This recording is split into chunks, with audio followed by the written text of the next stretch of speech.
Are they a narcissist or are they just an avoidant? What's the difference? Why is it important to know the difference and what to do about it? Watch this video. Hey everybody, welcome back to my channel. If you're new here, please click the little subscribe button and the bell to receive notifications when I release new videos. And if you've been with me for a while, thank you so much and welcome back. Let's dive into this. For those of you who don't know me, I'm Candace Dell. I've been working as a spiritual mentor and coach for the last 12 years. I have many online courses. I teach inner work, which by the way, starts April 9th. It's a small group of us that meets for 90 minutes live a week. I also have my Truth Room membership. Right now, we are still enrolling.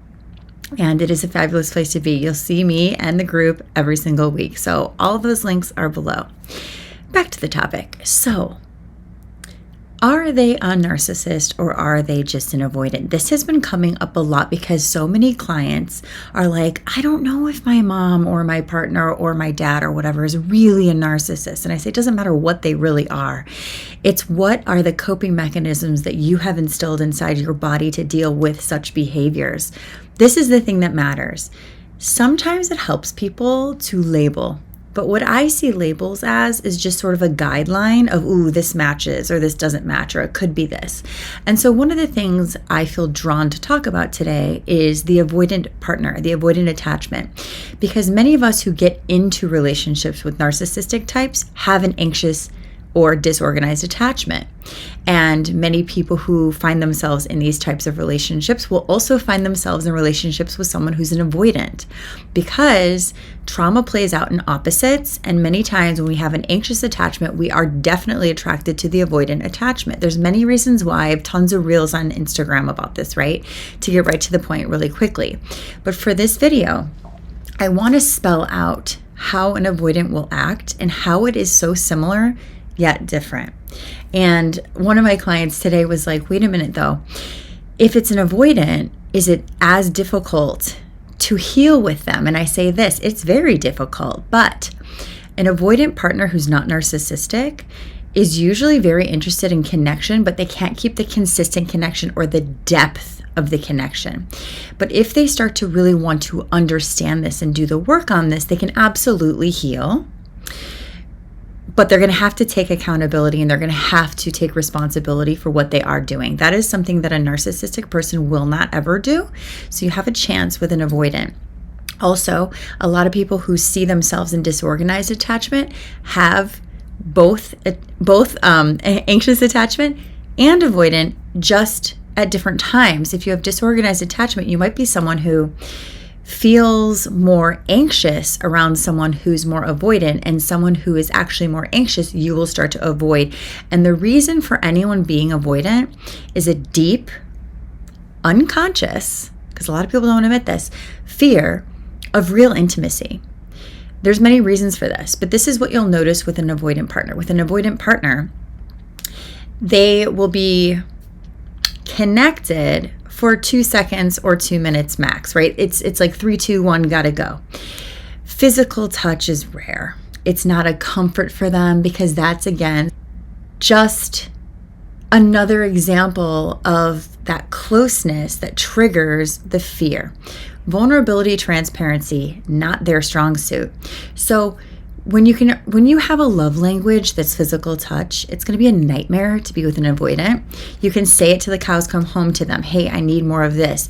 But they will make excuses like, why would you need that? You're needy. Or what avoidants love to do is make you the reason they're pulling away. This is the important part of this video. Narcissists will make you the problem for everything. Avoidants make you the reason that they pull away. You're the reason I don't want to be so close. You're the reason I can't connect emotionally. It's because of your behavior, because you're doing XYZ that creates me going back into my shell. What's so interesting is someone who's not an avoidant, no matter what you do, they're not going into their shell. They may have a little bit of a boundary, but they're still interested in figuring things out. Avoidance needs space and time to frickin' process and digest. It can be very irritating. Also, with an avoidant partner, their love language is most often acts of service, because guess what acts of service don't include? Depth emotionally or touch physically. So acts of service, I did this for you, and then they use that against you too when in trigger. When in trigger, an avoidant partner will scapegoat you as the reason for their avoidance, because remember something, If they were able to face real emotions, they wouldn't have to have the coping mechanism of being avoidant. They are literally avoiding any look at a deeper sense of self. That's why they avoid intimacy, because you'll have a deeper look in themselves. But ultimately, what's interesting about both people, the avoidant and the one attracted to the avoidant, is you both have a block and a disconnect and a slight abandonment to your own inner child. I'll say this for real. The person who's the avoidant is in avoidance of the emotional truth and the emotional, maybe trauma of their inner child. So they keep it more surface. And the person attracted to that person also feels this subconscious, almost comfort with the avoidant. I don't know why that keeps doing that. I love it. We'll find that subconscious comfort with the avoidant because they also are in, let's say, a slight abandonment of their own inner child. When we are really lined up and anchored with our inner child and integrated and healed, we will start to see signs of someone who looks avoidant or even narcissistic, and we'll have the boundaries and discernment to trust ourselves and say, I choose again. You know, something I want to highlight here, because a lot of people think, well, if I'm healed, I won't attract that or I won't be attracted to that. Not true. If you're healed, you still may attract that because people are attracted to you no matter what, right? Or like no matter what they are. But also you will be attracted to it because there are very attractive traits to certain people. But again, the boundary and discernment will take you out of that and say, girl, I love you more than that, right? So thinking about this, the other part of us being in relationship with someone that's avoidant, and this is something nobody talks about. If you've just come out of a traumatic experience, going with an avoidant after that can be a holiday from the deep, traumatizing emotions because they're not that deep. This is something you really have to understand. If you've made it this far in this video, this is big because in my life, I found myself like I'm with a narcissist, then I'm kind of with an avoidant, then I'm with a narcissist, then I'm with an avoidant, right? This is kind of a pattern. I saw this early in my life, like in my younger years. And I realized that once I was traumatized by this partner when I was like 20, then all of a sudden I found myself in a relationship with someone that felt like a breath of fresh air, that felt easygoing. And also ultimately, as I was healing my nervous system, felt not connected, not deep enough, because going from one extreme to the other is how trauma expresses itself. Finding the reality is anchoring in the self, right? Having that self-worth, not getting it from a partner, not needing external, right? I'm going to do a lot of videos coming up now about breaking out of the matrix, because this is how you break out of the matrix and break the cycles of these toxic relationships, is really having secure, healthy attachment to self by first doing the deep healing from that traumatic relationship. Don't be like me. In my 20s, I was like, oh, that was so bad. Got to go to another one. Got to go to another one. What are you talking about? What about you being capable of healing on your own? So many people don't know that.